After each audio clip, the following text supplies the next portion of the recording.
Hello, friends. Ted Wilcox here again to bring you into another thrilling chapter in our continuing saga of magic, mystery, and the American century. But before we begin, here's Charlie Pulcher with a brief review of our last episode. Last time, still reeling from Whiskey Mononobe ending their partnership, Mickey was dragged into an interrogation room, bruised, exhausted, and staring at a version of herself she barely recognized. Lieutenant Grady offered her a deal: abandon the investigation, surrender the case, and keep her license.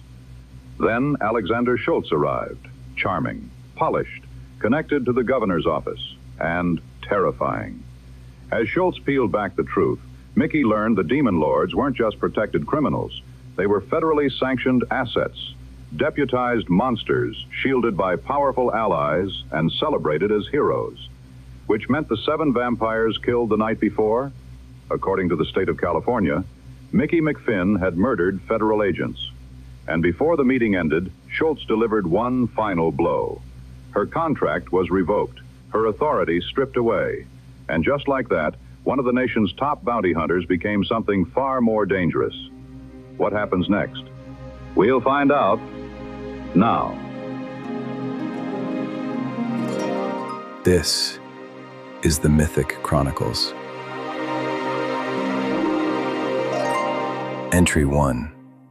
Crime Wave. Chapter 34. Mickey loses her job. October 26th, 1951. Mickey sat in the interrogation room chair, beaten, whiplashed, and completely dumbfounded as the incredibly handsome Alexander Schultz smiled his perfect smile at her, as if he'd just told her she'd won a Cloud9 sweepstakes. "I will state it in terms you will understand," he repeated, his lightly accented voice taking on a uniform staccato, like troops marching on a parade ground, heels snapping into a Nazi salute. "Miss McFinn, as of this moment, you've been fired. The governor's office is offering its full support in the matter." "You can't do that," she blurted.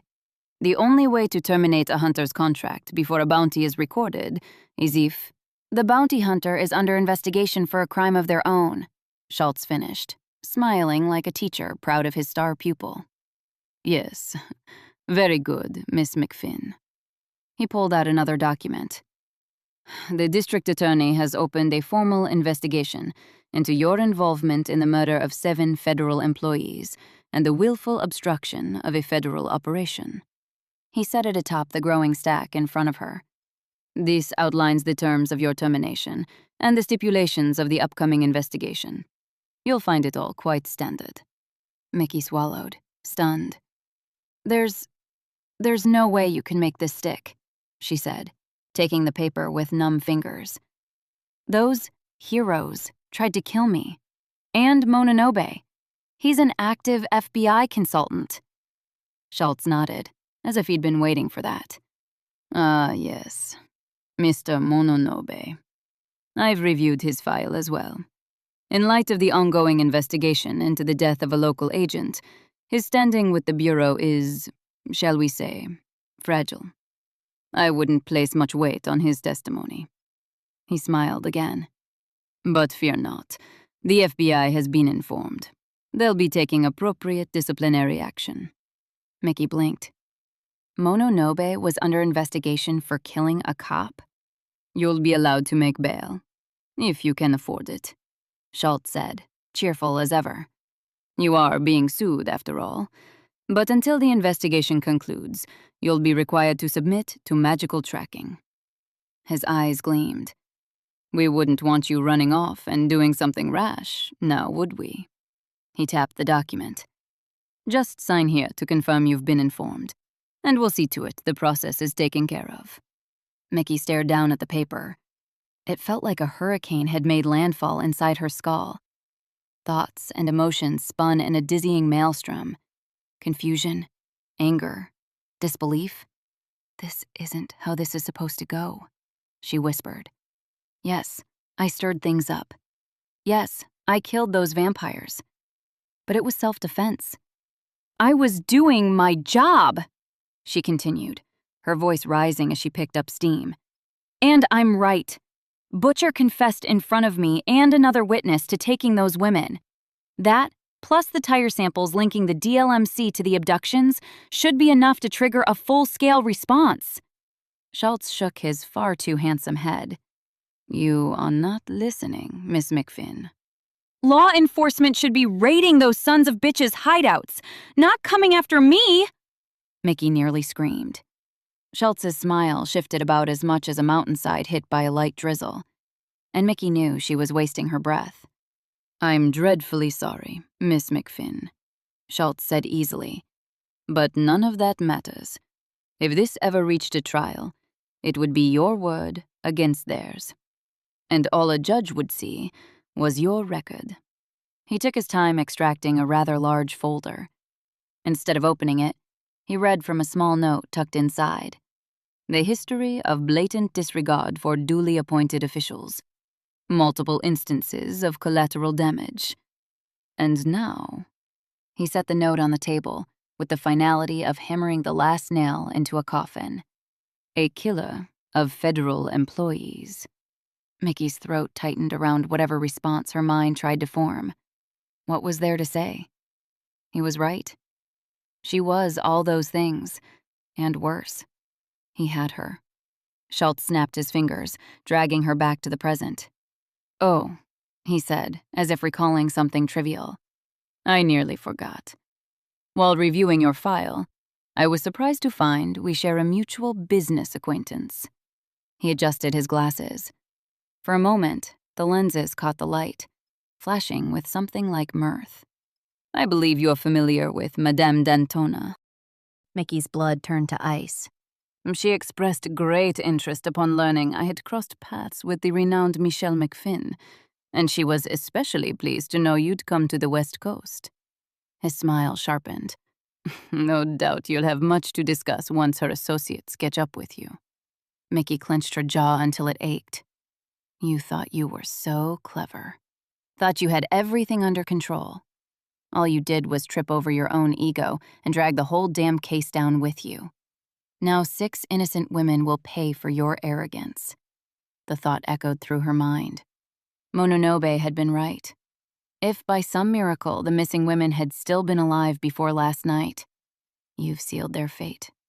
The realization landed like a hammer to the ribs. She wanted to scream, to break something, just to hear it shatter, to match the sound inside her.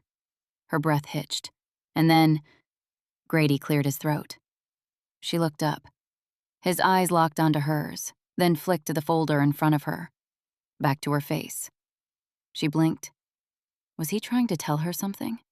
Then came a small, barely perceptible nod to the pen in her hand, the one he'd given her earlier, along with... Mickey's jaw tightened again, but this time, it was to hide her grin. Schultz, noticing the shift, turned toward Grady. Something amiss, Lieutenant? Mickey didn't hesitate. With a flick of her wrist, she signed. Schultz turned as she slid the document across the table. Ah, good, he said, reaching for it. Thank you, Miss McFinn. You... The smile drained from his face as he lifted Grady's document. What's this? Mickey leaned back, her voice steadier now, confidence creeping back in. You drive a hard bargain, Al, but I've accepted a different offer. While it's vexing to relinquish my contract, I think this settlement's better for everyone involved. A shadow flickered behind Schultz's crystalline eyes as he scanned the page. Grady's contract didn't exonerate her, but it preserved her license and authorized her immediate release. You see, Mr. Schultz, she drawled, mimicking his polished cadence. While I've enjoyed the hospitality of the San Mateo Sheriff's Department, I believe my time would be more productively spent elsewhere. Schultz shot to his feet so fast his chair toppled backward, his perfect cheekbones flushed with rage. It would appear, he said through gritted teeth, that this office's reputation for incompetence is well earned. Grady had gone pale, but met his anger head-on. I don't know what to say, sir, he said, calm as stone. I wasn't aware of your plans. Schultz glared at him. It's clear this office will require stricter oversight moving forward. Grady swallowed and nodded. Schultz held his gaze a beat longer, then adjusted his glasses and turned to Mickey. "Our business is concluded for now," he said. "But be warned, Miss McFinn. I'm taking a personal interest in this case. If you so much as think about pursuing that contract again, it will be deemed a violation of the Anti-Vigilante Act of 1950, and I will personally see to your immediate arrest." Mickey nodded, raising 3 fingers. "Scout's honor." Schultz's smile didn't even try to reach his eyes as he turned on his heel and strode out. Mickey watched him go, then rotated her wrist and dropped a couple of fingers. Grady looked like he wanted to melt into the floor. With a heavy sigh, he picked up Schultz's toppled chair and sank into it like a man who'd just tanked his entire career. He pulled a set of keys from his pocket. "You," Mickey started, but he raised a hand. "Did everything I could," he whispered. "Now let's get you the hells out of here." Without another word, he leaned over and unlocked the cuffs at her wrists. Mickey didn't argue, not even when Dogboy grumbled through the process of returning her belongings and getting her processed out. Apparently, even her mouth had limits. Eventually, she signed the last document and, narrowly dodging the stupid laughing bat decoration, stepped out into the damp, miserable night, clutching a cheap sack courtesy of the San Mateo Sheriff's Department. Outside, the rain had picked up. Her shredded clothes soaked through almost instantly. Okay, hotshot. What now? She didn't know. The smart move would be to head straight to the Super Deluxe, grab her car, and drive as far north as she could. They'd paid out the contract's measly reward, but it only scratched the surface of what she still owed the lament.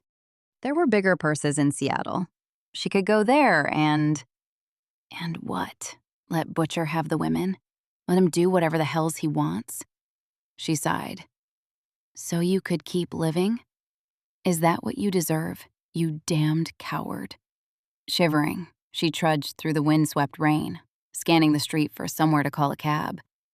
She'd made it a few miserable blocks when a patrol car pulled up beside her. Now what? She muttered, squinting through the window as it rolled down. Couldn't you have stopped me a few blocks earlier? Deputy Pomponio's grin was unapologetic. He made me wait to make sure you weren't followed, he said, jerking a thumb toward the passenger seat. Seemed like a good idea. Mickey froze.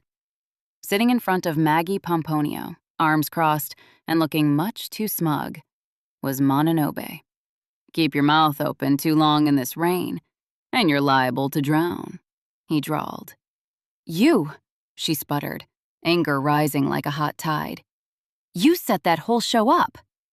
Oh, I'm sorry, he said, polite tone edged with mockery. Is it frustrating when the person you agree to work with goes behind your back and changes everything without telling you? His grin hardened. It's like I told you, Mickey. Sometimes you have to see things through. He gestured to the seat beside him. Now will you please get in the car? The rain is messing up my suit. Mickey got in the car.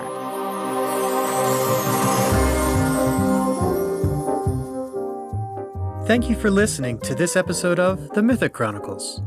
The story continues every Tuesday and Thursday. If you're enjoying the journey, please consider rating and reviewing the podcast. Your words might help bring more mythics into the fold.